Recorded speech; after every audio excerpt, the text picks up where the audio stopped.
Hi y'all, I'm here today with Brittany Enix of Amanda & Associates, the buyer specialist, and she's here at the First Judicial Courthouse in Gulfport. And tell us what you're going to show us, Brittany, today. I'm going to show you Homestead Exemption and how easy it is to file for it. All right, let's go take a look at it. All right, everyone, we're here with Bob Jackson. He's with the Tax Assessor's Office in Harrison County, and Brittany's going to ask him a few questions about how the Homestead Exemption program works and what you can expect. Okay, Bob, so what does a buyer need to bring to file Homestead Exemption? It's pretty simple. All they need to bring in is a copy of their filed warranty deed. So most recent purchasers are going to have that in their hand. They need to bring in social security numbers for everybody that's going to be on that homestead.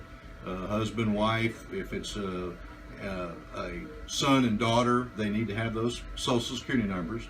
We're going to ask you for your car tag numbers because the law says the car must be registered within the state of Mississippi.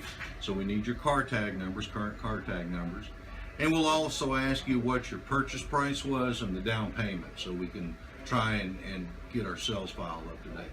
Okay. Now, when do they need to file to be able to do 2016's Homestead Exemption? The filing period every year is exactly the same. It's January 1 to April the 1st. So the last day of March is kind of the cutoff day. Our experience is everybody wants to roll in on the first day of January. So what we ask is that people realize that probably middle of February is just as good, and they'll get the same exemption as though they were here on the first day to file. Okay. All right. Now, what kind of savings can they expect when they file for this exemption? That's the biggest part of the whole exemption process. If they get a standard homestead, what they're going to receive is they'll go from a 15%, which is the Mississippi standard assessment rate, to 10%. That's the absolute biggest savings. Then, and there's a sliding scale for what we would call a rebate on the taxes. Once the taxes are computed, up to $300 is then deducted from the taxes. That's if the home is $75,000 or more in value, they'll get the full $300. Anything less than $75,000, then there's a sliding scale down to just a few dollars. But that the whole thing is where that $75,000 mark is. If they're filing for homestead of over 65, then the process is a little bit different. They get the full exemption of $75,000, and then they are then taxed on the remaining amount of the home if it's over $75,000 at the 10%.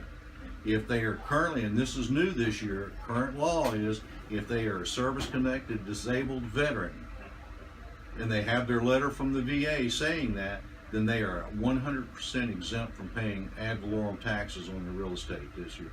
And that is new this year? That is new this year. This is for 2016.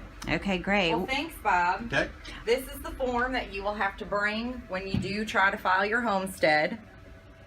All right, so there's all the information you would need, and you've talked to your tax professional here, Bob Jackson. Thanks for being here with us, y'all. Start your process of homestead exemption today. Thank you.